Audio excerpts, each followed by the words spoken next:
सत श्री अकाल जी। पंजाब विशेष ਦੇ ਵਿੱਚ ਤੁਹਾਡਾ ਸਾਰਿਆਂ ਦਾ ਸਵਾਗਤ ਹੈ ਤੇ ਮੈਂ ਤੁਹਾਡੇ ਨਾਲ ਮਨਪ੍ਰੀਤ ਗਿੱਲ। ਬੁਲਟਨ ਦੀ ਸ਼ੁਰੂਆਤ ਕਰ ਲੈਂਦੇ ਹਾਂ। रूबरू करा देना ਤੁਹਾਨੂੰ पंजाब ਦੀਆਂ ਖਾਸ ਖਬਰਾਂ, ਜਿੱਥੇ ਕਿ ਮੋਰਿੰਡਾ ਵਿਖੇ पंजाब ਦੇ सीएम ਚਰਨਜੀਤ ਸਿੰਘ ਚੰਨੀ ਪਹੁੰਚੇ ਤੇ ਉਹਨਾਂ ਨੇ ਬਾਜ਼ਾਰਾਂ ਦੇ ਵਿੱਚ ਚੋਣ ਪ੍ਰਚਾਰ ਕੀਤਾ ਤੇ ਇਸ ਦੌਰਾਨ ਡੋਰ ਟੂ ਡੋਰ ਪ੍ਰਚਾਰ ਕਰਦੇ ਨਜ਼ਰ ਆਏ ਨੇ सीएम ਚਰਨਜੀਤ ਸਿੰਘ ਚੰਨੀ। ਤੇ ਇਸ ਦੌਰਾਨ ਲੋਕਾਂ ਦਾ ਉਹਨਾਂ ਨੂੰ ਭਰਮਾ ਹੁੰਗਾਰਾ ਵੀ ਮਿਲਿਆ ਤੇ ਜਦੋਂ ਦੁਕਾਨਾਂ ਦੇ ਵਿੱਚ ਜਾਂਦੇ ਸੀ ਤਾਂ ਦੁਕਾਨਦਾਰ ਉਹਨਾਂ ਦੇ ਗਲ ਦੇ ਵਿੱਚ ਹਾਰ ਪਾ ਕੇ ਚਰਨਜੀਤ ਸਿੰਘ ਚੰਨੀ ਦਾ ਸਵਾਗਤ ਕਰਦੇ ਸੀ। तो इस दौरान जिथे वर्करां दे विच भी भारी उत्साह नज़र आया, उत्थे चरणजीत सिंह चन्नी का स्वागत भी किया गया। दुकानदारां नूं मिले चरणजीत सिंह चन्नी, रूबरू होए तो डोर टू डोर प्रचार चरणजीत सिंह चन्नी ने किया। तो इस दौरान भारी गिणती दे विच उन्हां दे समर्थक भी मौजूद सी।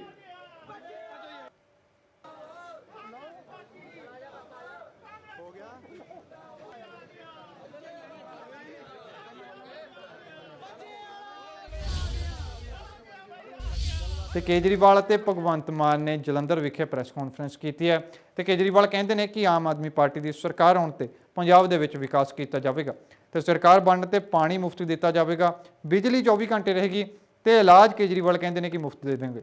बिजली 24 घंटे रहेगी। केजरीवाल का कहना है कि जिमें दिल्ली के CCTV कैमरे लगाए हुए हैं, वो कहते हैं कि पंजाब के भी इस तरह असीं CCTV कैमरे लगा देंगे।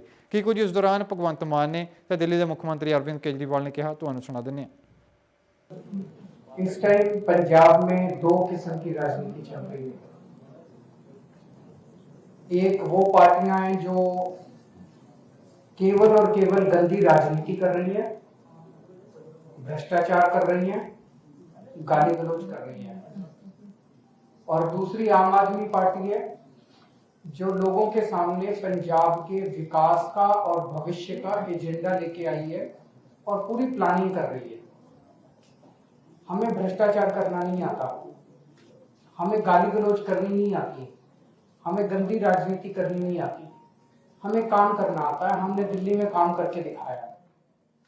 तो अभी तक मैं इतनी बार पंजाब आया, भगवंत मान जी के साथ मैंने लंबी लंबी मीटिंग्स करी। हम दोनों कई लोगों से मिले, व्यापारियों से मिले, हम दोनों मिलके किसानों से मिले। हमने अलग अलग तबके को अलग अलग गारंटियां दी हैं कि आने वाले पंजाब के अंदर उस तबके को कैसे विकास किया जाएगा।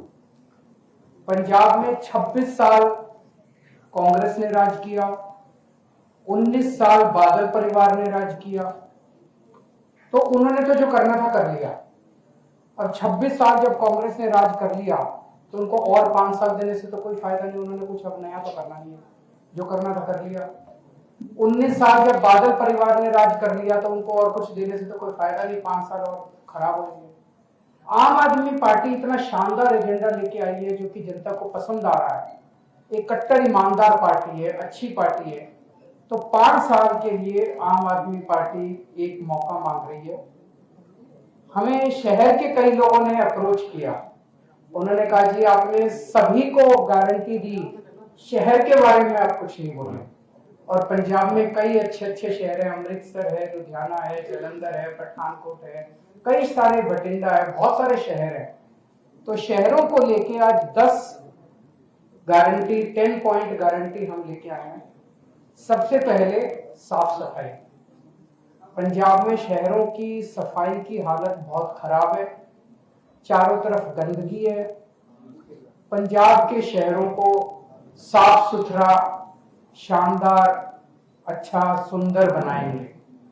जब मैं सफाई की बात करता हूं तो उसमें सीवर भी आता है, उसमें गार्बेज डिस्पोजल भी आता है और उसमें सॉलिड वेस्ट मैनेजमेंट भी आता है। इन सारी चीजों को ठीक करेंगे। दिल्ली देश की कैपिटल है, सो दिल्ली दे विच जो शहर दे विच जो सुधार होए, भावें वो पहला पानी नहीं मिलता सी, सीवेज की प्रॉब्लम सी, स्ट्रीट लाइटां ये वो मुश्किल उही पंजाब के शहरों दी भी ने। आवारा पशु, सीवरेज की प्रॉब्लम और ट्रैफिक जैम और महंगिया पार्किंग फीसा। सो अज शहरों नाल संबंधित कुछ गारंटी है आम आदमी पार्टी वालों दित्तियां जाणगियां। ਅਸੀਂ ਵਪਾਰੀਆਂ ਨੂੰ ਵੀ ਮਿਲ ਲਏ, ਕਿਸਾਨਾਂ ਨੂੰ ਮਿਲ ਲਏ, ਬੇਰੁਜ਼ਗਾਰਾਂ ਨੂੰ ਮਿਲ ਲਏ, ਆਸ਼ਾ ਵਰਕਰਸ, ਆਂਗਨਵਾੜੀ ਵਰਕਰਸ, ਟਰੱਕ ਯੂਨੀਅਨਾਂ ਵਾਲੇ, ਹਰ ਵਰਗ ਨੂੰ ਅਸੀਂ ਰਿਪਰੈਜ਼ੈਂਟ ਕਰ ਲਿਆ ਆਲਰੇਡੀ। ਉਹਨਾਂ ਦੀਆਂ ਮੁਸ਼ਕਲਾਂ ਸੁਣ ਲੀਆਂ ਤੇ ਹੱਲ ਵੀ ਉਹਨਾਂ ਤੋਂ ਸੁਣ ਲਏ, ਤੇ ਉਹ ਬਕਾਇਦਾ ਤੌਰ ਤੇ ਜਿਹੜਾ ਸਾਡੀਆਂ ਗਰੰਟੀਆਂ ਦੇ ਵਿੱਚ ਔਰ ਮੈਨੀਫੈਸਟੋ ਦੇ ਵਿੱਚ ਆ ਗਿਆ। ਅੱਜ ਸ਼ਹਿਰੀ ਲੋਕਾਂ ਦੇ ਮੁਸ਼ਕਲਾਂ ਪ੍ਰਾਈਵੇਟ ਸਕੂਲਾਂ ਦੀਆਂ ਹੋਣ, ਚਾਹੇ ਉਹ ਸਰਕਾਰੀ ਸਕੂਲਾਂ ਦੀ ਮੰਦੀ ਹਾਲਤ, ਸੋ ਸ਼ਹਿਰੀ ਲੋਕ ਜਿਹੜੇ ਸ਼ਹਿਰਾਂ 'ਚ ਰਹਿੰਦੇ ਨੇ ਉਹਨਾਂ ਦੇ ਸੰਬੰਧ 'ਚ ਕੁਝ ਗਰੰਟੀਆਂ ਨੇ। ਮੈਂ ਚਾਹੂੰਗਾ ਸਾਡੇ ਨੈਸ਼ਨਲ ਕਨਵੀਨਰ ਅਰਵਿੰਦ ਕੇਜਰੀਵਾਲ ਜੀ ਉਹਨਾਂ ਗਰੰਟੀਆਂ ਬਾਰੇ ਜਾਣਨ।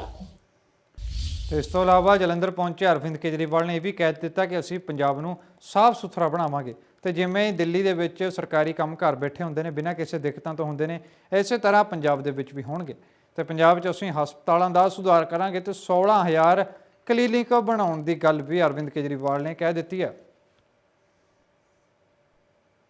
मैंने जैसे कहा जी, मैं बहुत छोटा आदमी हूँ, बहुत कम उम्र है मेरी, बहुत कम एक्सपीरियंस है, लेकिन एक चीज़ जो मैंने समझी है पिछले अपने 7-8 साल के एक्सपीरियंस में वो ये है,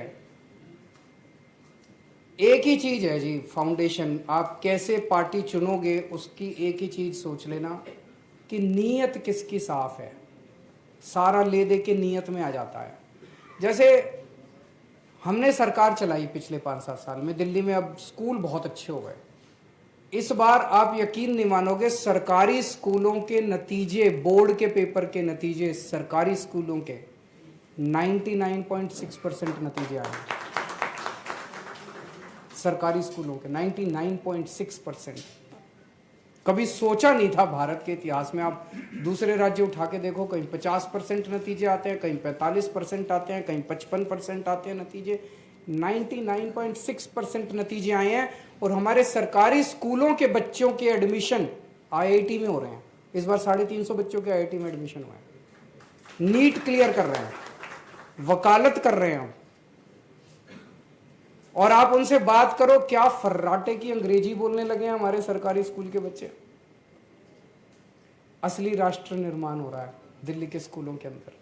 हमने अस्पताल अच्छे कर दिए। मैं कई बार ये सोचता था कि अगर हमने ये 4-5 साल में कर दिए तो ये 70 साल में क्यों नहीं हुआ, 75 साल में क्यों नहीं हुआ। इन सारी इतनी बड़ी बड़ी पार्टियां हैं, ये इतने बड़े बड़े ये नेता, इन्होंने क्यों नहीं करा। बहुत सोचने के बाद मैं इसी नतीजे पे पहुंचा। आप सोच के देखो, मेरे पास मान लो 4 व्यापारी आए अपनी, और व्यापारी एक प्रपोजल लेके आए, जी ऐसे ऐसे करना है और इतनी बड़ा हम ऐसे इंडस्ट्री लगाएंगे, ये करेंगे, वो करेंगे।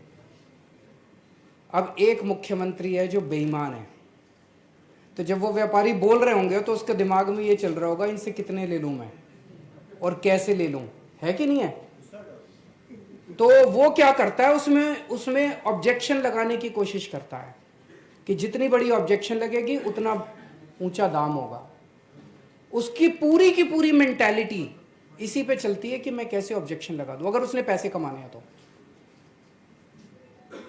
तो वो अपने हर इंस्पेक्टर से भी पैसे मांगता है। इंस्पेक्टरों की पोस्टिंग के भी पैसे होते हैं। अब अगर इंस्पेक्टर कोई पोस्टिंग दे के आएगा तो फिर वो आपसे तो हफ्ता ही बांधेगा, अपने हर दुकान वाले से हफ्ता ही बांधेगा। फिर वो पुलिस इंस्पेक्टर से भी पैसे बांधता है, भाई हाँ तेरे इलाके के इतने पैसे ऊपर तक जाएंगे। अब वो मेरे को कुछ कल महिलाएं मिली, बोले जी अब आजकल बलात्कार की घटनाएं बहुत बढ़ रही हैं, पुलिस कुछ करती नहीं। तो मैंने कहा पुलिस को दोष मत दो। अगर पंजाब के अंदर आज सारे जानते हैं जी एक पुलिस इंस्पेक्टर की भर्ती के पोस्टिंग के कितने पैसे लगते हैं, एसएसपी की पोस्टिंग के कितने लगते हैं, एसपी की। अब अगर कोई एसपी, एसएसपी, आईजी, कोई इंस्पेक्टर पैसे दे के आएगा तो बलात्कार करने पे के बाद वो बलात्कारी से पैसे लेके उसको छोड़ेगा ही तो छोड़ेगा, उसको पकड़ेगा थोड़ी। कोई से जीएसटी वाला इंस्पेक्टर जो है वो तो आपसे पैसे ही बांधेगा, वो छोड़ेगा थोड़ी। लेकिन अगर कोई ईमानदार मुख्यमंत्री है, उसके पास जैसे ही आप कोई प्रपोजल लेके जाओगे जी, वो सोचेगा हाँ यार ये तो बड़ा शानदार प्रपोजल है, इसको तो करना चाहिए। वो आपका 10 मिनट के अंदर वो प्रपोजल साइन कर देगा और कहेगा और लेके आना, और लेके आना। ਤੇ ਪੰਜਾਬ ਕਾਂਗਰਸ ਦੇ ਪ੍ਰਧਾਨ ਨਵਜੋਤ ਸਿੰਘ ਸਿੱਧੂ ਨੇ ਵੀ ਨਾਮਜ਼ਦਗੀ ਪੱਤਰ ਭਰ ਦਿੱਤਾ। ਅੰਮ੍ਰਿਤਸਰ ਈਸਟ ਤੋਂ ਨਵਜੋਤ ਸਿੰਘ ਸਿੱਧੂ ਦੇ ਵੱਲੋਂ ਚੋਣ ਲੜੀ ਜਾਵੇਗੀ ਤੇ ਵਿਕਰਮ ਮਜੀਠੀਆ ਦੇ ਨਾਲ ਮੁਕਾਬਲਾ ਇਸ ਵਾਰ ਰਹੇਗਾ ਨਵਜੋਤ ਸਿੰਘ ਸਿੱਧੂ ਦਾ। ਤੇ ਜਿੱਥੇ 20 ਫਰਵਰੀ ਨੂੰ ਵੋਟਾਂ ਪੈਣਗੀਆਂ ਤੇ 10 ਮਾਰਚ ਨੂੰ ਨਤੀਜੇ ਆਉਣਗੇ, ਸਾਫ਼ ਹੋ ਜਾਵੇਗਾ 10 ਮਾਰਚ ਨੂੰ ਕਿ ਆਖਰਕਾਰ ਕਿਸ ਦੇ ਹੱਥ ਬਲ ਮਿਲਿਆ।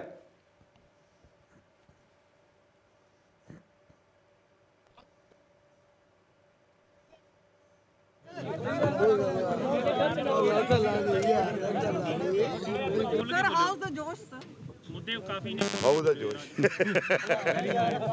ਇਹਨਾਂ ਨੂੰ ਚਿਹਰਾ ਵਲਦਾ ਮੇਰਾ ਆਵਾਜ਼ ਚ ਦਮ ਹੈ ਤੇ ਗਿੱਦੜਾਂ ਦਾ ਯਾਰੋ ਇਹਨੂੰ ਐ ਸੁਣੋ ਇਹਨੂੰ ਪੁੱਛੋ ਲੰਬੂ ਢਾਂਗੇ ਨੂੰ ਕਰਤਾਰਪੁਰ ਸਾਹਿਬ ਦਾ ਲਾਂਘਾ ਖੁੱਲਿਆ ਇਹਦੇ ਪਿਓ ਦਾਦੇ ਉਦੋਂ ਮੇਰੇ ਖਿਲਾਫ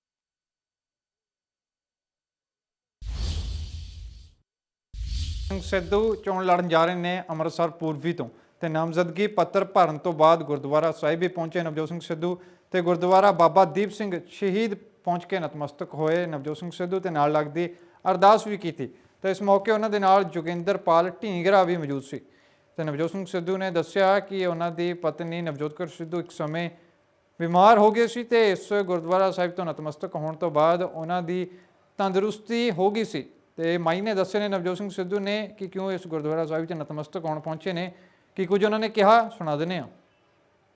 बाबा जी के इस पवित्र स्थान से मेरी घरवाली की जान बची थी। मुझे सवेरे 4:30 बजे इसी दर से खूबसूरत लाइटें निकलती दिखी थी।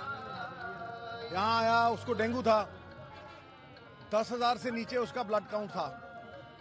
यहाँ आके जल लेके गया, बाबा जी के दर पे पोछा लगाया, वापस जाते वो मुस्कुरा रही थी, उसे किसी चीज से बख्शिश मिल गई थी। इसलिए ये जो जगह है ना, जैसे दरबार साहब की बहुत बड़ी अहमियत है, वो आदि अनंत है। बाबे शहीदी दा कोई तोड़ मोड़ नहीं महाराज, कोई तोल मोल नहीं। मैं तुम दसा बाबा शहीदी आसमाना दे आसमाना तो उच्चा,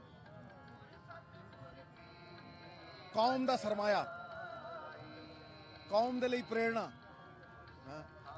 कौम दे लई एक संस्था जिथे साडे वर्गे हाड़ मास के पुतले आउणगे जाणगे, पर बाबा शहीदी सदा प्रेरणा का स्रोत बन के नाले दरबार साहब नाले इत्थे स्थापित रहू। ਤੇ ਸੀਨੀਅਰ ਵਕੀਲ ਨੇ ਮਨਜੀਤ ਸਿੰਘ ਖਹਿਰਾ ਜੋ ਨਵਜੋਤ ਸਿੰਘ ਸਿੱਧੂ ਦੇ ਪਿਤਾ ਭਗਵੰਤ ਸਿੰਘ ਦੇ ਦੋਸਤ ਸਨ ਤੇ ਉਹਨਾਂ ਨੇ ਕਿਹਾ ਕਿ ਨਵਜੋਤ ਸਿੰਘ ਸਿੱਧੂ ਦੀ ਭੈਣ ਜੋ ਸੁਮਨ ਤੂਰ ਉਹਨਾਂ ਨੂੰ ਬਦਨਾਮ ਕਰਨ ਦੀ ਕੋਸ਼ਿਸ਼ ਕਰ ਰਹੀ ਹੈ ਤੇ ਉਹਨਾਂ ਨੇ ਵੀ ਚੰਡੀਗੜ੍ਹ ਪ੍ਰੈਸ ਕਲੱਬ ਦੇ ਵਿੱਚ ਪੱਤਰਕਾਰਾਂ ਦੇ ਨਾਲ ਗੱਲਬਾਤ ਕੀਤੀ ਤੇ ਕਿਹਾ ਕਿ ਨਵਜੋਤ ਸਿੰਘ ਸਿੱਧੂ ਦੀ ਜੋ ਮਾਤਾ ਨੇ ਉਹਨਾਂ ਦੇ 2 ਵਿਆਹ ਹੋਏ ਸਨ ਤੇ ਪਹਿਲੇ ਵਿਆਹ ਤੋਂ ਨਵਜੋਤ ਸਿੰਘ ਸਿੱਧੂ ਦੀਆਂ 2 ਭੈਣਾਂ ਨੇ ਤੇ ਉਹਨਾਂ ਨੇ ਇਹ ਵੀ ਕਿਹਾ ਕਿ 30-35 ਸਾਲ ਤੋਂ ਉਹ ਅਲੱਗ ਰਹੀਆਂ ਨੇ ਪਰ ਹੁਣ ਨਵਜੋਤ ਸਿੰਘ ਸਿੱਧੂ ਨੂੰ ਬਦਨਾਮ ਕਰਨ ਵਾਸਤੇ ਗਲਤ ਬਿਆਨਬਾਜ਼ੀ ਉਹਨਾਂ ਦੇ ਵੱਲੋਂ ਕੀਤੀ ਜਾ ਰਹੀ ਹੈ ਕਿ ਕੁਝ ਇਸ ਦੌਰਾਨ ਐਡਵੋਕੇਟ ਦਾ ਹੋਰ ਕਹਿਣਾ ਤੁਹਾਨੂੰ ਉਹ ਵੀ ਸੁਣਾ ਦਿੰਦੇ ਹਾਂ। ਵਾਈਨ ਕੰਟਰੈਕਟਰ ਹੁੰਦੇ ਸੀਗੇ, ਠੇਕੇਦਾਰ ਹੁੰਦੇ ਸੀ। 52 ਦੀ ਇਲੈਕਸ਼ਨ ਨਿਰਮਲ ਹੋਣਾ ਨੇ ਨਿਰਮਲ ਸੋਢੀ ਦੇ ਨਾਂ ਤੇ ਲੜੀ ਬਤੌਰ ਇੰਡੀਪੈਂਡੈਂਟ ਕੈਂਡੀਡੇਟ। ਉੱਠ ਨਿਸ਼ਾਨ ਹੁੰਦਾ ਸੀ, 250 ਵੋਟਾਂ ਪਈਆਂ ਸੀ ਪਰ ਇਲੈਕਸ਼ਨ ਲੜੇ। ਮੈਂ ਉਦੋਂ 8ਵੀਂ 9ਵੀਂ 'ਚ ਪੜ੍ਹਦਾ ਸੀ ਤੇ ਮੈਨੂੰ ਉਹ ਇਲੈਕਸ਼ਨ ਦਾ ਮਾਹੌਲ ਯਾਦ ਹੈ।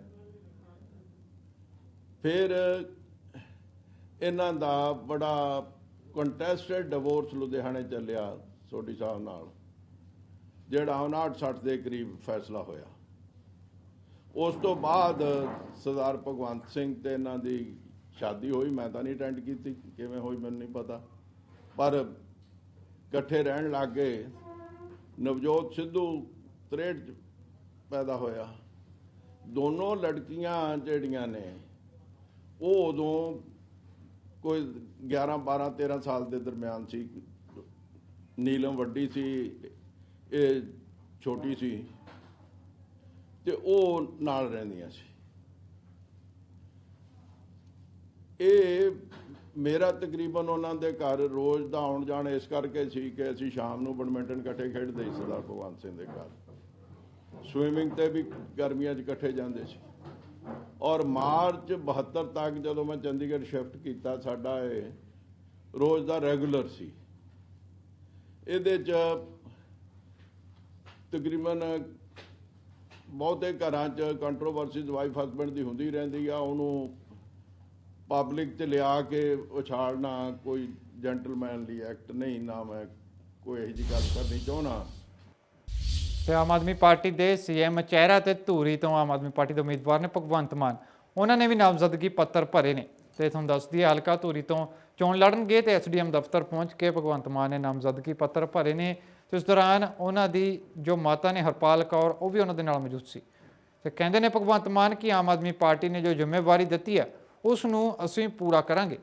ਤੇ ਭਗਵੰਤ ਮਾਨ ਦਾ ਜੋ ਕੈਡਰ ਸੀ, ਉਹਨਾਂ ਦੇ ਵਰਕਰ ਸੀ, ਹਾਲਾਂਕਿ ਉਹਨਾਂ ਨੂੰ ਗੇਟ 'ਤੇ ਹੀ ਰੋਕ ਦਿੱਤਾ ਕਿਉਂਕਿ ਚੋਣ ਕਮਿਸ਼ਨ ਦੀਆਂ ਹਦਾਇਤਾਂ ਨੇ ਕਿ ਬਹੁਤੇ ਬੰਦੇ ਫਾਰਮ ਭਰਨ ਨਾਲ ਨਹੀਂ ਜਾ ਸਕਦੇ। ਤੇ ਭਗਵੰਤ ਮਾਨ ਦੀ ਮਾਤਾ ਹਰਪਾਲ ਕੌਰ ਇਸ ਦੌਰਾਨ ਭਗਵੰਤ ਮਾਨ ਦੇ ਨਾਲ ਗਈ ਤੇ ਭਗਵੰਤ ਮਾਨ ਨੇ ਵੀ ਨਾਮਜ਼ਦਗੀ पत्र भर देते ने।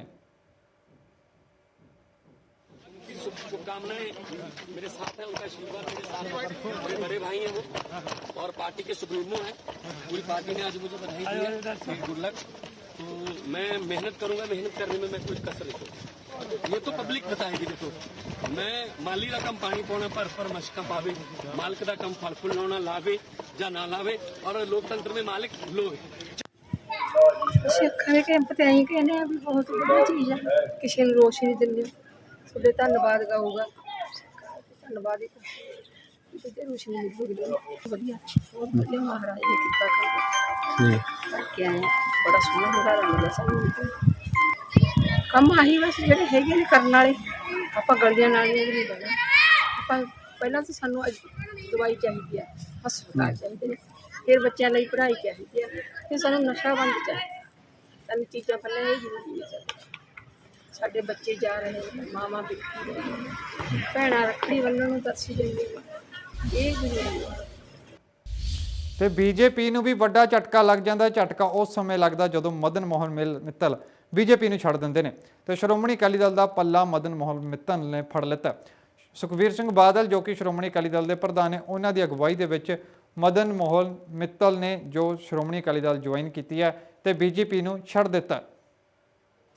ਸੀ ਅੱਜ ਮੇਰੇ ਵਾਸਤੇ ਖਾਸ ਕਰਕੇ ਤੇ ਵੱਡੇ ਬਾਦਲ ਸਾਹਿਬ ਵਾਸਤੇ ਮੈਂ ਅੱਜ ਗੱਲ ਕੀਤੀ ਤੇ ਬੜੇ ਉਹਨਾਂ ਨੂੰ ਬੜੀ ਖੁਸ਼ੀ ਹੋਈ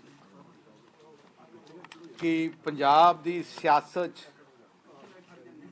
ਬਹੁਤ ਹੀ ਸੀਨੀਅਰ ਲੀਡਰ ਜਿਨ੍ਹਾਂ ਨੇ ਸਾਰੀ ਜ਼ਿੰਦਗੀ ਸੇਵਾ ਕੀਤੀ ਤੇ ਵੱਡੀ ਗੱਲ ਹੈ ਕਿ ਮੇਰੇ ਪਿਤਾ ਬਾਦਲ ਸਾਹਿਬ ਦੇ ਨਾਲ ਲਗਾਤਾਰ ਜਦੋਂ ਵੀ ਕੈਬਨਿਟ ਬਣਦੀ ਨਾਲ ਹੀ ਹੁੰਦੇ।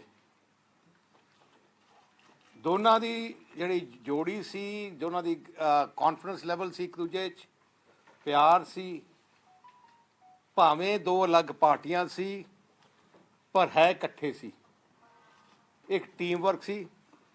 ਤੇ ਅੱਜ ਸ਼੍ਰੋਮਣੀ ਅਕਾਲੀ ਦਲ ਨੂੰ ਬੜਾ ਬਲ ਮਿਲਿਆ।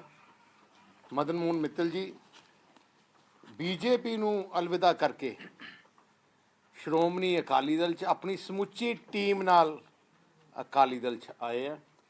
ਮੈਂ ਇਹਨਾਂ ਨੂੰ ਜੀ ਆਇਆਂ ਕਹਿੰਦਾ। ਇਹਨਾਂ ਨੂੰ ਅਸੀਂ ਪਾਰਟੀ ਦੇ ਸੀਨੀਅਰ ਵਾਈਸ ਪ੍ਰੈਜ਼ੀਡੈਂਟ ਦਾ ਅਸੀਂ ਉਹਨਾਂ ਨੂੰ ਬਣਾ ਰਹੇ ਹਾਂ। ਤੇ ਸੁਖਜਿੰਦਰ ਸਿੰਘ ਰੰਧਾਵਾ ਨੇ ਪੰਜਾਬ ਦੇ ਉਪ ਮੁੱਖ ਮੰਤਰੀ ਵੀ ਨੇ ਤੇ ਗ੍ਰਹਿ ਮੰਤਰੀ ਵੀ ਨੇ, ਉਹਨਾਂ ਨੇ ਵੀ ਨਾਮਜ਼ਦਗੀ ਪੱਤਰ ਭਰ ਦਿੱਤਾ ਤੇ ਡੇਰਾ ਬਾਬਾ ਨਾਨਕ ਤੋਂ ਚੋਣ ਲੜਨਗੇ ਸੁਖਜਿੰਦਰ ਸਿੰਘ ਰੰਧਾਵਾ। ਕਾਂਗਰਸ ਪਾਰਟੀ ਦੇ ਵਿੱਚ ਚੰਗਾ ਕੱਦ ਰੱਖਦੇ ਨੇ, ਪੁਰਾਣੇ ਸਿਆਸਤਦਾਨ ਨੇ ਤੇ ਸਿਆਸਤ ਦੀ ਵੀ ਚੰਗੀ ਇਹਨਾਂ ਨੂੰ ਜੋ ਤਾਂਘ ਹੈ। ਤੇ ਇਸ ਦੌਰਾਨ ਡੇਰਾ ਬਾਬਾ ਨਾਨਕ ਤੋਂ ਫਿਰ ਚੋਣ ਲੜਨਗੇ ਸੁਖਜਿੰਦਰ ਸਿੰਘ ਰੰਧਾਵਾ। ਜ਼ਿਲ੍ਹਾ ਗੁਰਦਾਸਪੁਰ ਦਾ ਹਲਕਾ ਹੈ ਡੇਰਾ ਬਾਬਾ ਨਾਨਕ ਤੇ ਜਿੱਥੋਂ ਨਾਮਜ਼ਦਗੀ ਪੱਤਰ ਭਰ ਦਿੱਤਾ ਹੈ ਸੁਖਜਿੰਦਰ ਸਿੰਘ ਰੰਧਾਵਾ ਨੇ। ਜਲੰਧਰ ਕੈਂਟ ਤੋਂ ਕਾਂਗਰਸੀ ਉਮੀਦਵਾਰ ਨੇ, ਉਹਨਾਂ ਨੇ ਵੀ ਨਾਮਜ਼ਦਗੀ ਪੱਤਰ ਭਰਿਆ। ਪ੍ਰਗਟ ਸਿੰਘ ਜੋ ਕਿ ਸਿੱਖਿਆ ਮੰਤਰੀ ਨੇ, ਤਾਂ ਪ੍ਰਗਟ ਸਿੰਘ ਕਹਿੰਦੇ ਨੇ ਕਿ ਅਸੀਂ 5 ਸਾਲ ਦੇ ਵਿੱਚ ਹਲਕੇ ਦਾ ਵਿਕਾਸ ਕੀਤਾ ਤੇ ਇਸ ਦੌਰਾਨ ਉਹਨਾਂ ਨੇ ਵੀ ਨਾਮਜ਼ਦਗੀ ਪੱਤਰ ਭਰਿਆ। ਸਿੱਖਿਆ ਮੰਤਰੀ ਨੇ ਪ੍ਰਗਟ ਸਿੰਘ ਚੰਗਾ ਕੱਦ ਰੱਖਦੇ ਨੇ ਪੰਜਾਬ ਕਾਂਗਰਸ ਦੇ ਵਿੱਚ ਤੇ ਪ੍ਰਗਟ ਸਿੰਘ ਇਹ ਵੀ ਕਹਿੰਦੇ ਨੇ ਕਿ ਫੌਜੀ ਏਰੀਆ ਹੋਣ ਦੇ ਕਾਰਨ ਵੀ ਅਸੀਂ ਜੋ ਵਿਕਾਸ ਕਾਰਜ ਆ ਉਹ ਪੈਂਡਿੰਗ ਨਹੀਂ ਰੱਖੇ ਤੇ ਕੁਝ ਵਿਕਾਸ ਕਾਰਜ ਜੋ ਪੈਂਡਿੰਗ ਨੇ ਉਹ ਵੀ ਜੋ ਜਲਦ ਆਉਣ ਵਾਲੇ ਸਮੇਂ ਦੇ ਵਿੱਚ ਪੂਰੇ ਕਰ ਦਿੱਤੇ ਜਾਣਗੇ। ਤੀਸਰੀ ਵਾਰੀ ਜਿਹੜਾ ਨਾਮਾਂਕਨ ਪੱਤਰ ਭਰਨ ਆਇਆ ਔਰ ਇਸ 10 ਸਾਲਾਂ ਦੇ ਵਿੱਚ ਮੇਰੀ ਇਹ ਕੋਸ਼ਿਸ਼ ਰਹੀ ਆ ਕਿ ਚੰਗੇ ਕਿਰਦਾਰ ਦੀ ਰਾਜਨੀਤੀ ਹੋਵੇ, ਚੰਗੀ ਸੋਚ ਦੀ ਰਾਜਨੀਤੀ ਹੋਵੇ ਤੇ ਸਮਾਜ ਨੂੰ ਉੱਪਰ ਚੱਕਣ ਦੀ ਰਾਜਨੀਤੀ ਹੋਵੇ।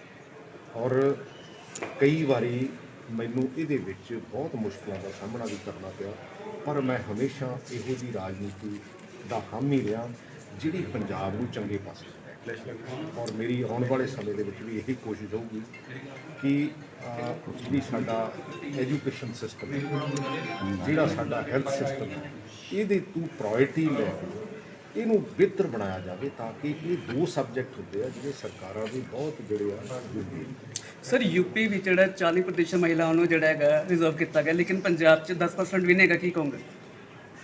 ਇਹ ਦੇਖੋ ਅਸੀਂ ਵੀ ਜਿਹੜਾ ਕਾਰਪੋਰੇਸ਼ਨ ਦੀ ਇਲੈਕਸ਼ਨ ਦੇ ਵਿੱਚ ਤੇ ਜਿਹੜਾ ਪੰਚਾਇਤਾਂ ਦੀ ਇਲੈਕਸ਼ਨ ਦੇ ਵਿੱਚ ਉਹ 50% ਰਿਜ਼ਰਵੇਸ਼ਨ ਕੀਤੀ ਹੈ। ਮੈਨੂੰ ਲੱਗਦਾ ਕਿ ਇਹ ਵੱਧ ਹੋਣੀ ਚਾਹੀਦੀ ਆ ਜਿਹੜੀ ਵਿਧਾਨ ਸਭਾ ਦੇ ਵਿੱਚ ਵੀ, ਤਾਂ ਕਿ ਲੇਡੀਜ਼ ਦੀ ਰਿਪਰੈਜ਼ੈਂਟੇਸ਼ਨ। ਸਰ ਲੱਗਦਾ ਪੰਜਾਬ ਚੋਣਾਂ ਨੂੰ ਲੈ ਕੇ ਨਾਮਜ਼ਦਗੀ ਪ੍ਰਕਿਰਿਆ ਜੋ ਜਾਰੀ ਹੈ ਤੇ ਬਠਿੰਡਾ ਸ਼ਹਿਰੀ ਤੋਂ ਮਨਪ੍ਰੀਤ ਸਿੰਘ ਬਾਦਲ ਨੇ, ਜੋ ਕਿ ਵਿੱਤ ਮੰਤਰੀ ਨੇ ਪੰਜਾਬ ਦੇ, ਉਹਨਾਂ ਨੇ ਵੀ ਨਾਮਜ਼ਦਗੀ ਪੱਤਰ ਭਰਿਆ ਤੇ ਇਸ ਵਾਰੀ ਉਹ ਇਹ ਕਹਿੰਦੇ ਨੇ ਕਿ ਹੁਣ ਚੋਣਾਂ ਨਹੀਂ ਜਿੱਤਣੀਆਂ, ਬਠਿੰਡਾ ਦੇ ਲੋਕਾਂ ਦਾ ਦਿਲ ਜਿੱਤਣਾ ਤੇ ਉਹਨਾਂ ਨੂੰ ਵਿਸ਼ਵਾਸ ਹੈ ਕਿ ਇਸ ਵਾਰ ਵੀ ਬਠਿੰਡਾ ਦੇ ਲੋਕ ਉਹਨਾਂ ਨੂੰ ਜਿਤਾਉਣਗੇ। ਭਰੋਸਾ ਮਨਪ੍ਰੀਤ ਸਿੰਘ ਬਾਦਲ ਨੇ ਬਠਿੰਡਾ ਦੇ ਲੋਕਾਂ ਤੇ ਜਤਾਇਆ। ਨਾਮਜ਼ਦਗੀ ਭਰੀ ਹੈ ਮਨਪ੍ਰੀਤ ਸਿੰਘ ਬਾਦਲ ਨੇ ਹਲਕਾ ਬਠਿੰਡਾ ਸ਼ਹਿਰੀ ਤੋਂ। ਅੱਜ ਮੈਂ ਇੰਡੀਅਨ ਨੈਸ਼ਨਲ ਕਾਂਗਰਸ ਵੱਲੋਂ ਬਠਿੰਡਾ ਸ਼ਹਿਰੀ ਹਲਕੇ ਤੋਂ ਆਪਣੇ ਨਾਮ ਜਿਹੜੇ ਕਾਗਜ਼ਾਤ ਹੈ ਨਾਮਜ਼ਦਗੀ ਦੇ, ਉਹ ਐਸਡੀਐਮ ਸਾਹਿਬ ਦੀ ਕਚਹਿਰੀ 'ਚ ਦਾਖਲ ਕਰਾਏ ਹੈ। ਔਰ ਸਭ ਤੋਂ ਪਹਿਲਾਂ ਜਿਹੜੇ ਤਾਸੁਰਾਤ ਹੈ ਉਹ ਇਹ ਹੈ ਕਿ ਜਿਹੜੇ ਸ਼ਹੀਦਾਂ ਨੇ ਵਤਨ, ਜਿਹੜੇ ਸਾਨੂੰ ਹਨੇਰੀਆਂ ਰਾਤਾਂ ਦੇ ਵਿੱਚ ਇਹ ਆਜ਼ਾਦੀ ਦਾ ਸੂਰਜ ਦਿਖਾ ਗਏ ਔਰ ਜਿਨ੍ਹਾਂ ਨੇ ਸਾਨੂੰ ਵੋਟ ਪਾਉਣ ਦਾ ਅਧਿਕਾਰ ਦੇ ਦਿੱਤਾ, ਔਰ ਮੇਰੇ ਵਰਗੇ ਨਿਮਾਣਿਆਂ ਜਾਂ ਲੋਕਾਂ ਨੂੰ ਲੀਡਰ ਬਣਨ ਦਾ ਮੌਕਾ ਦੇ ਦਿੱਤਾ, ਤਾਂ ਸ਼ਹੀਦ ਆਜ਼ਮ ਭਗਤ ਸਿੰਘ ਔਰ ਉਹਨਾਂ ਦੇ ਨਾਲ ਹਜ਼ਾਰਾਂ ਔਰ ਕਈ ਗੁੰਮਨਾਮ ਵੀ ਐਸੇ ਹੋਣੇ ਹੈ ਜਿਨ੍ਹਾਂ ਦੇ ਅਸੀਂ ਨਾਂ ਨਹੀਂ ਜਾਣਦੇ। ਪਹਿਲਾਂ ਤਾਂ ਉਹਨਾਂ ਨੂੰ ਲੱਖ ਲੱਖ ਵਾਰ ਨਮਨ ਕਰਦੇ ਹਾਂ। ਤੇ ਪੰਜਾਬ ਦੀ ਸਿਆਸਤ ਦੇ ਸੰਬੰਧੀ ਤੁਸੀਂ ਖਬਰਾਂ ਸੁਣੀਆਂ ਨੇ ਤੇ ਤੁਹਾਨੂੰ ਦੱਸ ਦਿੰਦੇ ਹਾਂ ਕਿ ਨਾਮਜ਼ਦਗੀ ਪ੍ਰਕਿਰਿਆ ਲਗਾਤਾਰ ਜਾਰੀ ਹੈ ਤੇ 300 ਤੋਂ ਵੱਧ ਉਮੀਦਵਾਰਾਂ ਨੇ ਆਪਣੀ ਨਾਮਜ਼ਦਗੀ ਦਾਖਲ ਕਰ ਦਿੱਤੀ ਹੈ। ਤੇ ਫਿਲਹਾਲ ਪੰਜਾਬ ਵਿਸ਼ੇਸ਼ ਦੇ ਵਿੱਚ ਇੰਨਾ ਹੀ, ਤੇ ਫਿਰ ਹਾਜ਼ਰ ਹੋਵਾਂਗੇ ਪੰਜਾਬ ਦੀ ਸਿਆਸਤ ਦੀਆਂ ਖਾਸ ਖਬਰਾਂ ਲੈ ਕੇ। ਤੇ ਉਦੋਂ ਤੱਕ ਲਈ ਤੁਸੀਂ ਬਣੇ ਰਹੋ ਇੰਡੀਆ ਨਿਊਜ਼ ਪੰਜਾਬ ਦੇ ਨਾਲ ਤੇ ਮੈਨੂੰ ਦਿਓ ਇਜਾਜ਼ਤ। ਧੰਨਵਾਦ।